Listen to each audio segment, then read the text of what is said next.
অজ্ঞানং তিমিনান্দস্য জ্ঞানাঞ্জনশলাকয়া চক্ষুর্মিলিतं येन তস্मै শ্রীগুরবে নমঃ।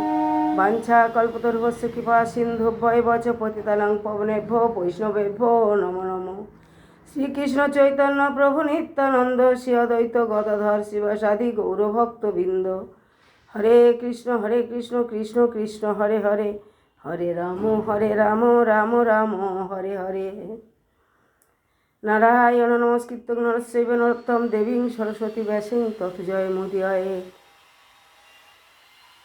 আমি রাধারানী ইউটিউব ধর্মকথা চ্যানেলের পক্ষ থেকে পুতুল রানী দাসী আপনাদের যে ভগবত কথা সংক্ষিপ্ত শ্রবণ করাচ্ছি। আপনারা শ্রবণ করে আপনাদের ভালো লাগলে আপনারা সাবস্ক্রাইব করবেন, শেয়ার করবেন, লাইক করবেন। হরে কৃষ্ণ। সঙ্গে থাকুন, সুস্থ থাকুন, ভালো থাকুন, ভগবানের নাম করুন বেশি বেশি।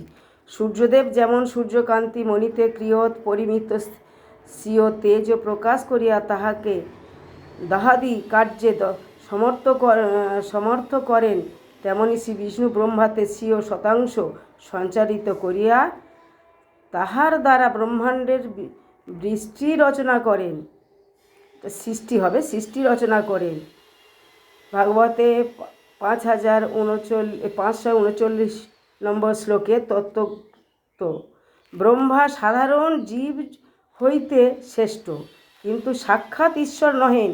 স্বয়ম্ভু অপেক্ষা শম্ভুতে অধিক পরিমাণে ঐশী শক্তি আছে।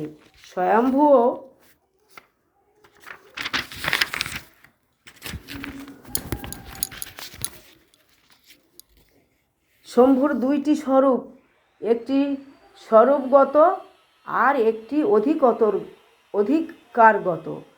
নিজস্ব স্বরূপে তাহারা ভগবৎ সেবক, মায়িক গুণের অধিকারী রূপে তাহারা প্রাকৃত জগতে সহিত সংশ্লিষ্ট। তাহাদের সেই স্বরূপে একজন কর্মকাণ্ডের পরিচালক, অপরজন কর্মকাণ্ডের উপদেষ্টা। কিন্তু তাহাদের নিজ ভাগবত স্বরূপে একজন ব্রহ্ম সম্প্রদায় আচার্য শ্রীমধ্বপাদ ও মাধ্ব গৌড়ীয়গণের উপাস্য, আর একজন রুদ্র সম্প্রদায় আচার্য। ইহা মহাভারত ও পদ্মপুরাণে উল্লিখিত আছে। বেদগুহ শ্রীকৃষ্ণ তত্ত্ব তাহারই সমক বিদিত আছেন। তাহাদের কৃপায় তাহা ভাগ্যবান জন অবগত হন। শ্বেতাসত্তর উপনিষদে উক্ত হইয়াছে, তদ্বেদগুহ উপনিষদুষু গুড়ং তদ্ব্রহ্মা বেদতে ব্রহ্মাজনীম। অর্থাৎ দৃশ্য বিশেষ হইতে পৃথক নির্বিশেষ ব্রহ্মের যিনি কারণ বা প্রতিষ্ঠা, সেই বেদগুহ উপনিষদের দালকের মূল ও আলোক ছটার আবৃত্ত। তোমার গূঢ় স্বরূপ পরম তত্ত্ব বস্তুকে ব্রহ্মা জানেন। বৃহদারণ্যক উপনিষদ বাক্যে 2603 নম্বর শ্লোকে আমরা সেই ভাগবতোত্তম স্বয়ম্ভুকে প্রণাম করি। স্বয়ম্ভু ব্রাহ্মণে নমঃ, স্বয়ম্ভু ব্রহ্মণে নমঃ, স্বয়ম্ভু ব্রহ্মণে নমঃ। দেবশ্রী নারদ কৃষ্ণদ্বৈপায়ন বেদব্যাসকে আত্মকাহিনী বলিয়াছিলেন। তাহাতে নারদীয় নারদ গল্প করছে দেবশ্রীকে। দেবশ্রী নারদ কৃষ্ণদ্বৈপায়ন বেদব্যাসকে আত্মকাহিনী বলিয়াছিলেন, মানে ভগবানের যে আত্মকাহিনী। তাহা হইতে শ্রীমদ্ ভাগবতে এই সংবাদ পাইয়া যায়, নারদ জন্মান্তরে বেদান্ত বেতা ভক্তি যোগী মণিগণের একজন দাসী গর্ভে আবির্ভূত হইয়াছিলেন। তাহার মাতার সঙ্গে তিনি ওই সকল নিষ্কঞ্চন ভগবত ভক্তের সেবা শুশ্রূষা করতেন। তাহাদের উচ্ছিষ্ট মহাপ্রসাদ সেবন ও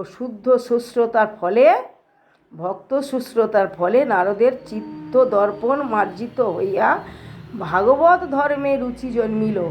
তাহাদের মুখে প্রত্যহ শ্রীহরির কীর্তন শুনিতে শুনিতে তাহারা শ্রীহরিপাদ পদ্মে অনুরাগ বৃত্তি হইল।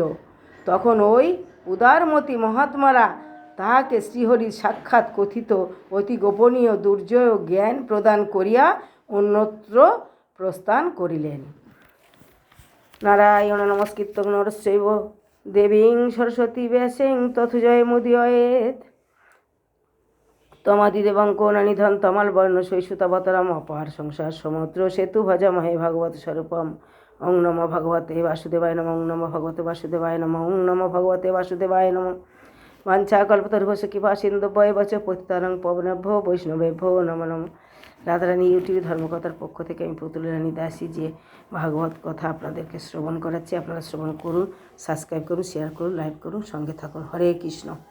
তাই নারদ কৃষ্ণদ্বৈপায়ন বেদব্যাস তার শিষ্য তাকে এই সমস্ত তার জীবনী গল্পগুলো বলছেন। তাই আপনারা শ্রবণ করুন। পরবর্তী অংশ পরের ভিডিওতে শোনাব। হরে কৃষ্ণ।